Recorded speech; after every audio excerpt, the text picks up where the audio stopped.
মানুষের প্রতি আগ্রহ কমাতে শিখেছি, গুরুত্ব না পেলে গুরুত্ব না দিতে শিখেছি, মুখের ওপর না বলতে শিখেছি, কেউ ভালো না বাসলেও দুঃখ না পেতে শিখেছি, কেউ অবহেলা করলে তাকে নিয়ে উপহাস করতে শিখেছি, মিথ্যে বলছি জেনেও মিথ্যেটাকে সত্যের মতন করে শুনতে শিখেছি, কেউ অপমান করলে তার দরজায় কড়া না নাড়তে শিখেছি।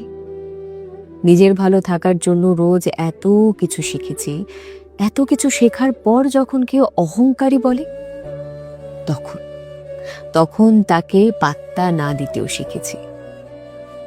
দিনকালের সাথে সাথে নিজেকে আপডেট করতে হয়, নিজের মুড চেঞ্জ করতে হয়, নিজেকেও ভালোবাসতে শিখতে হয়, নিজের দায়িত্ব নিজেকেই নিতে হয়।